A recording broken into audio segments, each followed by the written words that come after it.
नमस्कार। Programme 8 PM में एक बार फिर आपका स्वागत है और मैं हूं दर्शपल गुप्ता। आज होम मिनिस्टर अमित शाह ने एक स्टेटमेंट दी है कि कश्मीर के अंदर जितने भी टेररिस्ट हैं, जो टेररिज्म में पकड़े गए हैं, जो पत्थरबाजी में पकड़े गए हैं, जो पत्थरबाजी करते हैं, जो टेररिज्म में आते हैं, उनके परिवार को, किसी भी सदस्य को सरकारी नौकरी नहीं दी जाएगी। इसको लेके कश्मीर में बहुत हंगामा हो रहा है। नेशनल कॉन्फ्रेंस के प्रवक्ता ने कहा कि दोष किसी एक का है और सजा पूरे परिवार को दे रहे हैं। अगर घर का एक सदस्य पत्थरबाज है तो परिवार का क्या दोष है? अगर कोई गलत लड़का निकल जाता है, टेररिज्म में जाता है, परिवार वाले तो उसको भेज नहीं रहे, फिर उसकी सजा बाकी परिवार वालों को नहीं देनी चाहिए। इस पर पूर्ण विचार करना चाहिए। लेकिन शायद ये कहावत है कि होम मिनिस्टर चाहते हैं कि चोर नहीं, चोर की मां को मारा जाए। इस तर्ज पर चल रहे हैं। और दूसरी बड़ी बात है, कठुआ के अंदर से आ रही है। कठुआ में एक तो चोरियां बहुत हो रही हैं, दूसरा अवैध खनन जो है वो सरकारी तंत्र के साथ मिलकर हो रहा है। फॉरेस्ट डिपार्टमेंट वहां पे है, कोई एक्शन नहीं ले रहा।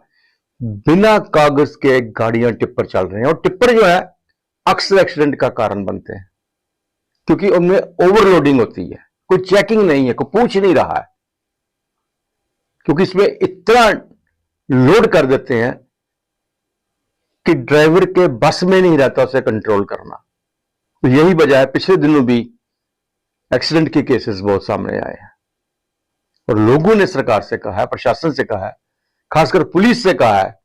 हालांकि उन्होंने यह भी कहा है कि नए एसएसपी आए हैं, उनके होते हुए हमें उम्मीद है कि अब कठुआ के अंदर वो सब कुछ नहीं होगा। लेकिन अभी भी चोरियां हो रही हैं, अवैध खनन हो रहा है, सब कुछ हो रहा है। कौन कर रहा है ये वहां के वही सदस्य हैं जो बार बार पकड़े जाते हैं, फिर छूट जाते हैं या उन पे एक्शन नहीं होता।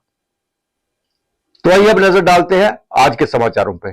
जीएमसी जम्मू की संबद्ध अस्पताल सुपर स्पेशलिटी के न्यूरोसर्जरी विभाग में अत्याधुनिक ऑपरेटिंग माइक्रोस्कोप मशीन से न्यूरोसर्जरी का कायाकल्प होगा। इस मशीन से गंभीर और अहम न्यूरोसर्जरी संभव हो सकेगी। इससे खासतौर पर सड़क हादसों और अन्य घटनाओं में आने वाली हेड इंजरी के मरीजों को राहत मिलेगी। अभी ऐसी अधिकांश सर्जरी के लिए तीमारदार अपने मरीजों को दूसरे राज्यों में लेकर जा रहे हैं। सुपर स्पेशलिटी अस्पताल के लिए 6 करोड़ रुपए की अत्याधुनिक ऑपरेटिंग माइक्रोस्कोप मशीन को मंजूरी दी गई है। जम्मू संभाग के 10 जिलों में हर साल हेड इंजरी के मामले बढ़ रहे हैं। इनमें अधिकांश मामले सड़क हादसों से जुड़े हुए हैं। संभाग स्तर पर सुपर स्पेशलिटी में ही न्यूरोसर्जरी की सुविधा है, लेकिन यहाँ भी हफ्ते में कुछ ही इलेक्टिव न्यूरोसर्जरी के मामले होते हैं, जबकि आपात मामलों को जीएमसी में देखा जाता है। लेकिन ऑपरेटिंग माइक्रोस्कोप जैसी अत्याधुनिक मशीन के ना होने के कारण गंभीर मामले नहीं हो पाते हैं। हालांकि सुपर स्पेशलिटी के न्यूरोसर्जरी विभाग में एक मशीन लगाई गई थी जिसकी म्याद पूरी हो गई है। एक ऑपरेटिंग या सर्जिकल माइक्रोस्कोप एक ऑप्टिकल उपकरण है जो सर्जन को सर्जिकल क्षेत्र में छोटी संरचनाओं और उच्च गुणवत्ता वाली सर्जरी के लिए मदद करता है। सड़क हादसों में अधिकांश ब्रेन या स्पाइन के ही मामले अस्पतालों में पहुंचते हैं, जिनमें कई ब्रेन के मामलों में तत्काल न्यूरोसर्जरी की जरूरत होती है। न्यूरोसर्जिकल ऑपरेटिंग माइक्रोस्कोप लैप्रोस्कोप से एडवांस होता है। इसमें मरीज के सिर में छोटा सा सुराख कर माइक्रोस्कोप के जरिए अंदर जाकर ब्रेन की 3D इमेज 20 गुना बड़ी देखी जा सकती है। इसकी मदद से ब्रेन की एंजियोग्राफी संभव है। इसकी मदद से ब्रेन व स्पाइन की वेन्स, आर्टरी व ट्यूमर अलग अलग रंग में दिखाई पड़ते हैं, इसलिए सर्जरी करना व ट्यूमर निकालना आसान हो जाता है। यह सर्जिकल माइक्रोस्कोप एक ऑप्टिकल माइक्रोस्कोप है जिसे विशेष रूप से सर्जिकल माइक्रोसर्जरी में उपयोग करने के लिए डिज़ाइन किया गया है। माइक्रोस्कोप कोशिकाओं के आकार को 20 गुना तक बढ़ाकर दिखाता है जिन कोशिकाओं में बीमारी है या उसके आगे फैलने की आशंका होती है। दिमाग के भीतर कई छोटे छोटे हिस्से होते हैं जिनमें सामान्य तौर पर देखना मुश्किल होता है, लेकिन माइक्रोस्कोप की मदद से ये संभव होता है। सामान्य न्यूरोसर्जरी में खराब कोशिकाओं के साथ सामान्य सेल के कटने का खतरा रहता है, जिससे मरीज को नुकसान हो सकता है। जीएमसी जम्मू के प्रिंसिपल डॉक्टर आशुतोष गुप्ता ने कहा कि ऑपरेटिंग माइक्रोस्कोप न्यूरोसर्जरी मशीन के लिए मंजूरी मिल गई है। इससे न्यूरोसर्जरी क्षेत्र को मजबूती मिलेगी। हमारे न्यूरो के अहम और गंभीर मामले भी यहीं पर कर सकेंगे। मशीन की मंजूरी के बाद अगले कुछ महीनों में इसे सुपर स्पेशलिटी अस्पताल में स्थापित कर दिया जाएगा। प्रदेश में गर्मी ने अपना असर दिखाना शुरू कर दिया है। रविवार को 45 डिग्री के साथ प्रदेश में कठुआ सबसे गर्म रहा। जम्मू का तापमान भी 42.5 तक पहुंच गया। जहां 23 मई 2023 को अधिकतम तापमान 42 डिग्री सेल्सियस था, वहीं मैदानी इलाकों के बाद पहाड़ों पर भी पसीने छूट रहे हैं। कश्मीर के काजीकुंड में 43, कोकरनाग में 22 और जम्मू संभाग के भदरवाह में 23 साल बाद मई में दूसरा सबसे उच्चतम तापमान दर्ज किया गया। इससे जनजीवन प्रभावित होने लगा है। मौसम विज्ञान केंद्र श्रीनगर के अनुसार 28 मई तक जम्मू और कश्मीर संभाग के मैदानी व पहाड़ी इलाकों में लू जारी रहेगी। 29 से 31 मई में कुछ हिस्सों में बारिश हो सकती है। बढ़ती गर्मी के चलते रविवार को काजीकुंड में अधिकतम तापमान सामान्य से 8.2 डिग्री चढ़कर 33.5 डिग्री सेल्सियस रहा। इससे पहले 31 मई 1981 को यहाँ का पारा 33.6 डिग्री सेल्सियस दर्ज किया गया था। इसी तरह कोकरनाग में अधिकतम तापमान सामान्य से 6.8 डिग्री चढ़कर 31.5 डिग्री सेल्सियस रिकॉर्ड किया गया। इससे पहले 15 मई 2001 को यहाँ 32.6 डिग्री सेल्सियस तापमान रहा था। अमूमन ठंडे रहने वाले भदरवाह में अधिकतम तापमान सामान्य से 5.3 डिग्री चढ़कर 34.8 डिग्री सेल्सियस दर्ज किया गया। यहाँ 30 मई 2000 को अधिकतम पारा 37.6 डिग्री सेल्सियस था। प्रदेश के सभी हिस्सों में दिन का पारा सामान्य से 4 से 9 डिग्री ऊपर चल रहा है। उपायुक्त सचिन कुमार वैश्य ने सरकारी अस्पतालों में अस्पष्ट डॉक्टरी नुस्खों को कम करने पर जोर दिया। उन्होंने डॉक्टरी नुस्खा ऑडिट के आचरण और परिणामों के बारे में जानकारी लेने के साथ एसडीएम को इसका अनुपालन नहीं होने पर आवश्यक कार्रवाई के लिए कहा। उपायुक्त ने स्वास्थ्य विभाग की एक बैठक में जिले में स्वास्थ्य देखभाल संसाधनों के कामकाज की समीक्षा की। उपायुक्त ने समय की पाबंदी की आवश्यकता पर जोर देते हुए सीएमओ और बीएमओ को ये सुनिश्चित करने का निर्देश दिया कि डॉक्टर और कर्मचारी उपमंडल अस्पतालों और परिधि में अन्य सरकारी स्वास्थ्य सुविधाओं में ड्यूटी शेड्यूल का पालन करें। उन्होंने अस्पतालों की ओपीडी के कामकाज, जननी सुरक्षा योजना, राष्ट्रीय बाल स्वास्थ्य कार्यक्रम और राष्ट्रीय क्षय रोग नियंत्रण जैसे प्रमुख स्वास्थ्य कार्यक्रमों के कार्यान्वयन का मूल्यांकन किया। इसके अलावा जन औषधि केंद्रों की बिक्री प्रदर्शन का आकलन किया गया। इसके अलावा रिकॉर्ड और रजिस्ट्रों, दवा स्टॉक के उचित रख रखाव, प्रोटोकॉल के अनुसार बिस्तर की चादरें बदलने और अस्पतालों में स्वच्छता और व्यवसाय को सुनिश्चित करने के महत्व पर जोर दिया गया।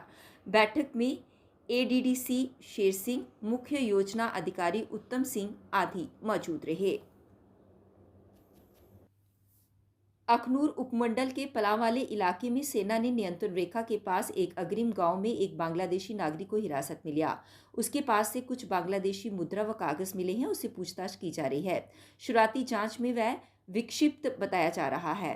अधिकारियों ने बताया कि सेना की एक गश्ती दल ने शनिवार को खोड़ इलाके के लोअर कोट मैरा में एलओसी के पास एक संदिग्ध व्यक्ति को घूमते हुए देखा। तुरंत उससे पूछताछ के लिए हिरासत में लिया गया।